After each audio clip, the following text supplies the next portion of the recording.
The Romans trapped here in the pouring rain, the pandemonium, the wagons overturning, the cavalry horses stampeding, the Roman women and children crying and shrieking as they died. The battle raged for 3 days, and the Romans were annihilated. Of the 30,000, only a few hundred escaped. Varus himself committed suicide along with his top officers rather than fall into the German hands, and probably with good reason, because the Germans, in fact, treated the captured Romans in a very barbaric fashion, burned them alive, and so forth. Varus's head was chopped off and sent to Rome, and there was panic in the capital with fears of barbarian invasion. That didn't happen, but the defeat was a terrible blow. Overnight, Rome had lost 3 legions, more than 10% of its army. For years later, Augustus would roam his palace, beat his hands on the wall and cry, "Quinctilius Varus, give me back my legions." The exact battle site was then lost to history, until 1987, when an archaeologist using a metal detector found dozens of buried Roman coins here. None of the coins was dated later than 9 AD, meaning they were almost certainly carried by Varus's legions.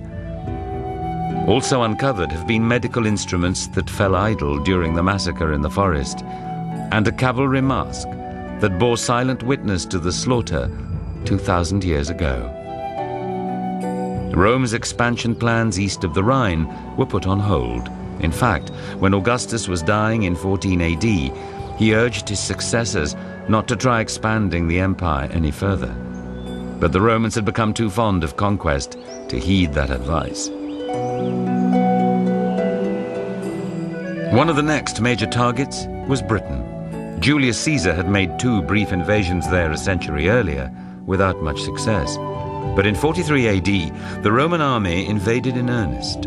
The Emperor Claudius was a civilian intellectual who needed a military conquest to win credibility with his soldiers. Claudius, as emperor, sets about achieving a military reputation. And that is what drives his invasion of Britain. And he travels from Rome to southeast England in order to be present at the moment of victory. 4 Roman legions, plus auxiliaries, about 40,000 troops, landed in southeast England and quickly gained control of southern Britain. Like Caesar before them, this Roman army met a British enemy that had none of the discipline or tactics of the Roman legions. They're men who like to show off the size of their biceps and drink a lot and get into fights personally, but it's about individual combat. It's not about the strategic or tactical control of units across the battlefield. Most Britons didn't live in cities like the Romans. In fact, the word civilized means city dweller. Typically, Britons lived in farming villages, like this recreation in the south of England. Some, for protection, lived in hill forts like Maiden Castle, also in southern England. Carved from a natural hillside in around 500 BC, Maiden Castle has ramparts 1.5 miles in circumference. They were, as much as anything, concerned not only to defend themselves against their enemies, but to impress those other communities and indeed themselves with their own power. But their power did not impress the Roman army very much. In 43 AD, a Roman regiment stormed villages and hill forts, including Maiden Castle. Against the might of the Romans, the British defenders had little more than slingshots. Earthworks like this would not really have been a problem for the Romans. They would have been able to attack and break into an enclosure like this, probably, I would imagine, within no more than a day or so, using artillery burning the gates. A possible remnant of the Roman victory was found during excavation at Maiden Castle, an arrowhead from a Roman catapult still embedded in a British spine.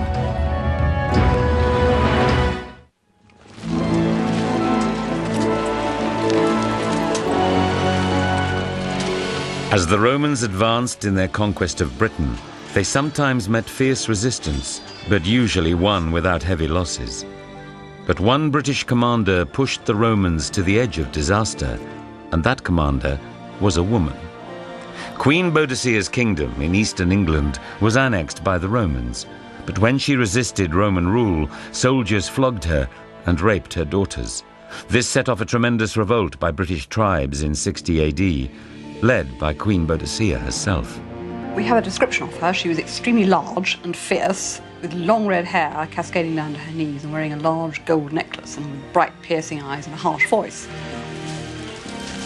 Boadicea's army ambushed a legion, killing some 2,000 soldiers, and then destroyed 3 Roman towns, including London, killing about 70,000 Romanized civilians. And the Roman presence was virtually wiped out there. She and her army just killed everybody that she found. And if you dig up any of those cities and get down to the Roman layers, there is a large black layer of destruction which can be directly attributable to her activity. Boadicea's raids were so overwhelming that the Roman Emperor Nero seriously considered pulling out of Britain altogether. Boadicea's army had met little resistance because most of the Roman forces were in Wales, attacking the headquarters of the Celtic priests, the Druids, who inspired native warriors against the Romans. But the Roman army had the last word against Boadicea. They met her army north of London and waited for the Britons to charge impetuously towards them. When the Britons were nearly upon them, the Romans threw their javelins, then charged, knocking the Britons down with their shields and butchering them with their short swords. 80,000 Britons were killed that day, and just 400 Romans.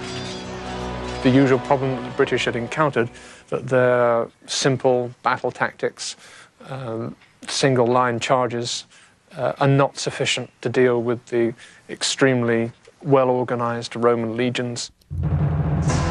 Queen Boadicea and her daughters committed suicide rather than await their fate at Roman hands. 20 years later, the Romans had conquered nearly all of what is now England and Wales. After conquering Britain, Rome also expanded the frontiers at the other end of its empire, adding Arabia to its Middle Eastern provinces in 106 AD. This ability to conquer territory as different as Britain and Arabia showed the great adaptability of the Roman army.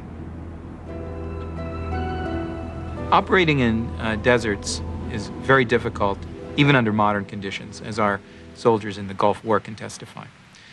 In ancient times, it's quite remarkable. The Romans developed means to move food, water, by donkey, and sometimes by camel, over long distances in the desert. Also, the use of depots and supply bases was a key to the Roman logistical system. And they were able to organize these supply lines over reasonably long distances and even into desert regions. One of the ways the Romans defeated these peoples, such as the Numidians or the Arabs, was by using local soldiers as auxiliaries. So they would use Numidian troops, use Arab troops in order to defeat these peoples themselves. Rome's empire in the Middle East included ancient civilizations, not just Egypt, but also Jerusalem and the rest of what is now Israel. And further east, the great trading city of Petra in Jordan, whose awe-inspiring tombs were carved directly from the rock. As the Roman army continued to expand the empire, the legions became more and more aware of their political power at home. The legions were so powerful that they often decided who the next emperor would be, by force if necessary. The army was absolutely crucial in determining who sat on the throne at Rome. Officially, Rome was a sort of a constitutional monarchy in which the emperor was approved by the Senate. But in reality, unless he had the backing of the soldiers, the loyalty of the soldiers, he was not going to last very long. The soldiers with the best chance to determine the emperor were the ones who guarded him, the Praetorian Guard in Rome. Their first taste of creating an emperor came when several of them murdered the infamous Caligula in 41 AD, and then quickly installed his uncle, Claudius, as ruler. The Praetorian Guard really enjoyed their nice cushy lifestyle in Rome. They needed an emperor to guard, so they dragged poor old Uncle Claudius, who was a rather obscure member of the imperial family, out of the palace. He thought they were going to kill him, but in fact they carried him off to their camp and made him emperor. Legions stationed far from Rome also had huge political power. After the suicide of the Emperor Nero in 68 AD, legions throughout the empire fought each other to install their favorite commander in the top job. Many senior generals themselves, being senators, could well have a claim to power, and they were not at all averse to actually using their soldiers to that end.